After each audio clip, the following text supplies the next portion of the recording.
रात्रि के करीब 2 बजे का वक्त होता है जब एक परिवार पूरी गहरी नींद में सोया हुआ होता है। तभी उस परिवार के दरवाज़ों को खटखटाया जाता है। फिर वहां से एक बूढ़ा व्यक्ति उठकर अपनी चश्मों को आंखों पर लगाते हुए दरवाजे की तरफ जाता है और दरवाज़ा जैसे ही खोलता है तो सामने उसे पुलिस खड़ी दिखाई देती है। अब पुलिस को देखकर एकदम से वो भौचक्का रह जाता है और पूछने लगता है कि रात्रि के समय आप हमारे घर पर कैसे आए हो। फिर उस पिता से कहा जाता है कि आपका बेटा कहाँ है। तो पिता कहता है कि मेरा बेटा मेरी बहू और मेरे 5 साल के पोते के साथ कमरे के अंदर सो रहा है।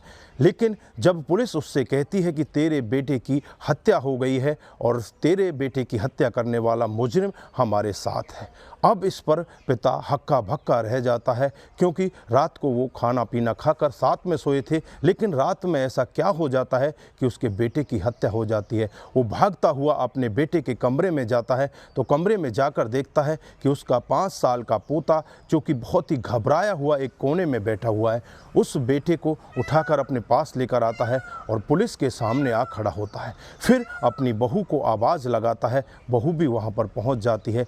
जब पुलिस वाले के सामने खड़ा हुआ एक लड़का होता है, उसे बहू देखती है तो बहू उसे देखकर एकदम से भौचक्की रह जाती है और बहू से जब पूछताछ की जाती है तो एक ऐसा खुलासा होता है जिसे आप अगर सुनेंगे तो आपके पैरों तले ज़मीन खिसक जाएगी। दोस्तों, जानते हैं पूरा मामला क्या था। नमस्कार, जय हिंद। आप देख रहे हैं एपीएच न्यूज़ राहुल रावत के साथ। तो दोस्तों, आज की जो मैं हकीकत की घटना आपको बताने जा रहा हूं, उत्तर प्रदेश में एक ज़िला पड़ता है गोरखपुर और इसी का एक कैंट थाना क्षेत्र है। इसी के अंतर्गत एक मोहल्ला आता है हदेव झारखंडी मोहल्ला। ये उसी मोहल्ले की हकीकत की घटना है। यहाँ पर देवेंद्र प्रताप सिंह, उसकी पत्नी का नाम होता है कंचन देवी, उसका एक बेटा होता है जिसका नाम होता है विवेक सिंह, उम्र होती है 34 साल। उसके बेटे की बहू का नाम सुषमा, उम्र होती है 31 साल। इनका एक पोता भी होता है जिसकी उम्र लगभग 5 साल होती है। 22 मई 2017 का ये वाक़या होता है जब पूरा परिवार शाम को खाना पीना खाकर आराम से सो जाता है। उसके बाद जब रात्रि को पुलिस आती है तो पुलिस को देखकर जो पिता होता है देवेंद्र प्रताप सिंह, वो दरवाज़ा खोलता है और दरवाज़ा खोलने के बाद जो सामने दृश्य देखता है उसे देखकर उसकी आंखें फटी की फटी रह जाती हैं। इधर बहू को जगाया जाता है, बहू भी भागकर वहां आती है तो बहू के सामने जो लड़का सामने दिखाई देता है उसका नाम होता है डब्लू सिंह, उम्र होती है 34 साल। फिर डब्लू सिंह से जब पूछताछ की जाती है तो डब्लू सिंह कहता है कि इस क्राइम को करने में मेरे साथ में इस बहू का भी बहुत बड़ा हाथ है जिसका नाम सुषमा होता है। फिर सुषमा और डब्लू सिंह को आपस में साथ बिठाया जाता है। जब उनसे बारीकी से पूछताछ की जाती है तो एक बहुत ही चौंकाने वाला सत्य वो बताते हैं। सुषमा सिंह बताती है कि साहब, आज से बहुत साल पहले यानी 2011 का वाक़या होता है। 2011 में डब्लू की नज़दीकियां सुषमा के साथ होने लगती हैं, लेकिन डब्लू का जो रवैया होता है वो क्रिमिनल टाइप का रवैया होता है। नज़दीकियां तो बढ़ जाती हैं, उसके बाद 2011 में ही ये एक क्राइम कर देता है, एक हत्या कर देता है, जिसकी वजह से डब्लू जेल में चला जाता है।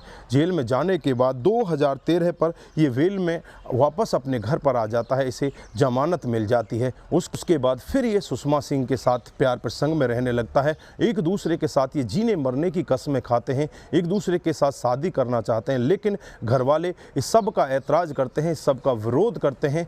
और एक दिन ऐसा आता है जब डब्लू सिंह सुषमा सिंह को लेकर घर से फरार हो जाता है और फरार होकर मंदिर में जाकर शादी कर लेते हैं। इधर जो लड़की के पिता होते हैं बहुत ही घबराए हुए होते हैं, वो कुछ नहीं कर पाते, लेकिन गाँव वालों की मदद से वो नज़दीकी पुलिस स्टेशन में पहुँच जाते हैं और वहाँ जाकर अपनी बेटी की गुमशुदगी की रिपोर्ट दर्ज करा देते हैं। फिर पुलिस अपने रवैये से पूछताछ में लग जाती है और पुलिस को पता चलता है कि इसकी बेटी से शादी करने वाला डब्लू सिंह है, इसे भगा कर लेकर गया है। फिर पुलिस के जोर दबाव से लड़की को वापस भेज दिया जाता है। उसके बाद 2013 में ही डब्लू सिंह दोबारा एक क्राइम को अंजाम दे देता है। उसी क्राइम के चक्कर में वो दोबारा जेल चला जाता है। अब जो सुषमा का पिता होता है वो फ्री हो जाता है और सुषमा के लिए एक लड़के की खोजबीन करने लगता है। 2013 में ही विवेक सिंह से सुषमा की शादी हो जाती है। शादी के बाद विवेक सिंह सुषमा को अपने घर ले आता है और अच्छे से घर पर रहने लगते हैं, लेकिन जो सुषमा होती है विवेक सिंह को उतना भाव नहीं देती। 2017 आ जाता है, इस बीच में ही उनका एक बेटा भी हो जाता है जाता है, जिसकी उम्र आज लगभग 5 साल हो जाती है। दोस्तों उसके बाद धीरे धीरे समय बीतता रहता है। अप्रैल 2017 में डब्लू को फिर से बेल मिल जाती है और बेल मिलने के बाद डब्लू सबसे पहले सुषमा का रुख करता है, सुषमा के ससुराल में पहुंच जाता है। और जब सुषमा डब्लू को अपने आंखों के सामने देखती है तो उसका खुशी का ठिकाना नहीं होता। वो खुशी से झूम उठती है और डब्लू को अपने गले लगा लेती है। उसके बाद डब्लू उससे बार बार मिलने जाता रहता है। इस सब के बारे में जो पति होता है विवेक सिंह, उसको भी पता चल जाता है। पति पत्नी के बीच में काफ़ी सारी लड़ाइयाँ होती हैं। पति अपनी पत्नी को कई बार मारता भी है, धमकाता है। उस वजह से जो पत्नी सुषमा होती है बहुत ज़्यादा परेशान हो जाती है और अपने बॉयफ्रेंड डब्लू से कहने लगती है कि मुझे अब इस पति से छुटकारा पाना है, इसे रास्ते से हटाना होगा। इस पर डब्लू उसे कहता है कि तुम्हें इसकी चिंता करने की ज़रूरत नहीं है, ये तो मेरे बाएं हाथ का खेल है, क्योंकि मेरा जो करैक्टर है वो क्रिमिनली है। उसके लिए वो एक डेट निश्चित करते हैं 22 मई 2017। इस सब में वो अपने 3 दोस्तों को भी साथ में लेता है। पहला दोस्त जो होता है उसका नाम राधे श्याम, दूसरा अनिल और तीसरा सुनील।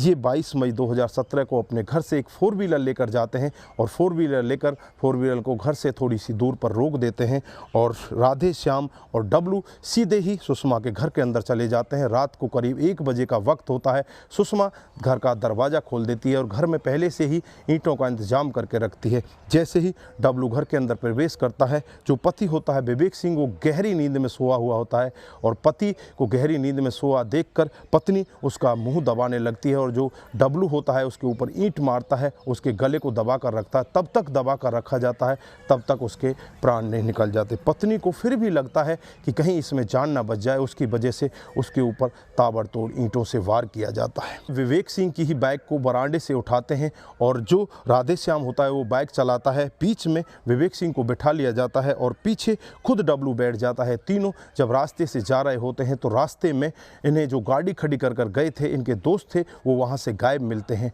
अब गायब मिलने के बाद ये उनके पास फ़ोन वोन करते हैं लेकिन उनका फ़ोन भी नहीं मिल पाता। इधर जो पुलिस होती है, पुलिस वहाँ पर गश्त लगा रही होती है। पुलिस वालों को देखकर ये हड़बड़ाने लगते हैं और हड़बड़ाहट में ही वहाँ से भागने लगते हैं।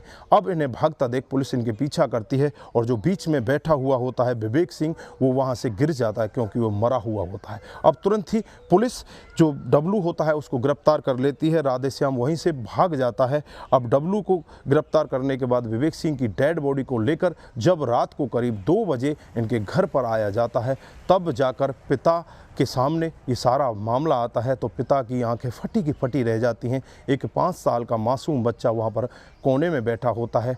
आस पड़ोसी भी वहाँ पर इकट्ठा हो जाते हैं। जब ये पूरा मामला जनता के सामने आता है तो जनता भी यही कहने लगती है, ये तो पत्नी बहुत बड़ी दरिंदी है, इसने तो इतने बड़े क्राइम को अंजाम दे डाला अपने पुलिस तुरंत ही एक्शन मोड में आती है और तुरंत ही डब्लू और इनके तीनों दोस्तों और जो पत्नी सुषमा होती है इनके खिलाफ मामला दर्ज कर लिया जाता है। इस दिन इन तीनों दोस्तों को भी गिरफ्तार कर लिया जाता है। सुषमा को भी गिरफ्तार करके इन 5 लोगों के खिलाफ तमाम धाराएं लगाकर इन्हें जेल के अंदर भेज दिया जाता है। दोस्तों यहाँ पर बहुत बड़े सवाल ये अपने पीछे छोड़ जाते हैं कि विश्वास का किस तरह से खून होता है। जब पिता अपने परिवार को खाना वाना खिलाकर आराम से सुला देता है, उसके बाद रात को उसके सामने पुलिस आ जाती है और पुलिस जब उसे ऐसा बताती है तो पिता के पैरों तले ज़मीन खिसक जाती है।